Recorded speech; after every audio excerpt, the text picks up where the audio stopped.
सोचिए, अगर कोई कहे कि तीसरा विश्व युद्ध न केवल जरूरी है बल्कि पूरी आजादी पाने का एकमात्र रास्ता भी है। आज हम तीसरा विश्व युद्ध संपूर्ण स्वतंत्रता का मार्ग नाम के एक टेक्स्ट के इसी चौंकाने वाले तर्क को समझने की कोशिश कर रहे हैं। ये एक ऐसी बात है जो इतिहास और स्वतंत्रता के बारे में हमारी समझ को सीधी चुनौती देती है। तो चलिए देखते हैं कि लेखक इस हैरान कर देने वाले नतीजे पर आखिर पहुंचते कैसे हैं। तो इस चौंकाने वाले दावे के पीछे का लॉजिक क्या है?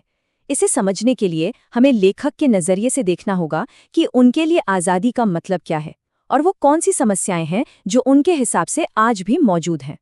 तो ये पूरा तर्क शुरू होता है आज के हालात के एक एनालिसिस से, जिसे ये टेक्स्ट अधूरी स्वतंत्रता का नाम देता है। देखिए, ये इस पूरी बहस की नींव है और ये समझना बहुत ज़रूरी है कि इसका असल में मतलब क्या है। इस टेक्स्ट के मुताबिक वर्ल्ड वॉर के बाद जो आज़ादी मिली वो सिर्फ एक सियासी बदलाव था, कोई सामाजिक या आर्थिक बदलाव नहीं। इसकी वजह से जुल्म का जो असल ढांचा था वो वैसा का वैसा ही बना रहा। टेक्स्ट का तर्क है कि ये हालत कई लक्षणों में दिखाई देती है, जो भारत जैसे देश जिसे कभी सोने की चिड़िया कहा जाता था उसे गरीब देशों में बदल रही है। चलिए इसका एक चौंकाने वाला उदाहरण देखते हैं। और देखिए, लेखक अपनी बात को साबित करने के लिए एक बहुत ही चौंकाने वाला आंकड़ा सामने रखते हैं। वो भारत में भूखमरी से होने वाली मौतों की बात करते हैं। एक रिपोर्ट के मुताबिक रोजाना 6000 मौतें, जो उस समय दुनिया भर में होने वाली मौतों का 1/3 था। इसे वो इस बात का सबसे बड़ा सबूत मानते हैं कि देश असल में आज़ाद नहीं है। तो अगर समस्या अधूरी स्वतंत्रता है तो फिर इसका हल क्या है? क्या बातचीत से कोई रास्ता निकल सकता है? लेखक का मानना है कि बदलाव के जो तरीके हैं वो बहुत ही सीमित हैं। और इसकी वजह ये कि इस टेक्स्ट का मानना है कि जुल्म करने वालों में इतनी इंसानियत ही नहीं होती कि वो किसी तर्क या इंसाफ की अपील पर ध्यान दें। उनके हिसाब से ये उनकी फितरत का हिस्सा है और वो सिर्फ एक ही भाषा समझते हैं। अब यहाँ एक बात पर गौर करना बहुत ज़रूरी है कि लेखक ऑप्शंस को कैसे सामने रख रहे हैं। ये सीधी सीधी चॉइस है। एक तरफ है नाकाम कोशिशें और दूसरी तरफ है ज़रूरी संघर्ष। कोई बीच का रास्ता नहीं दिखाया गया है जो इस तर्क को सीधे इसके अंतिम नतीजे की ओर ले जाता है। तो फिर इस संघर्ष के बाद की दुनिया दिखेगी कैसी?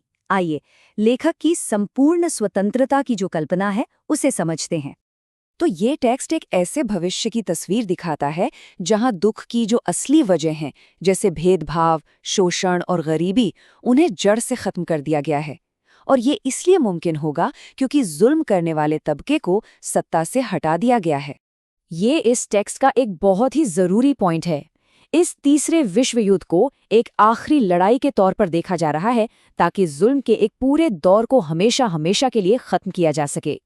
लेकिन इस पूरे सिनारियो में उस ग्रुप का क्या होगा जिसे टेक्स्ट गुलाम करने वाले कहता है? उनका क्या अंजाम होगा? लेखक यहाँ पर साफ साफ 2 ग्रुप्स की पहचान करते हैं जो भारत में अधूरी स्वतंत्रता के लिए जिम्मेदार हैं।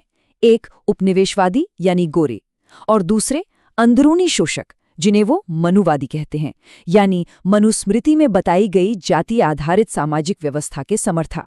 और यही है लेखक का थ्योरी ऑफ चेंज या बदलाव का सिद्धांत, कि बदले की कार्रवाई का डर ही आखिरकार हुकूमत करने वाले तबके को सत्ता से हटाएगा।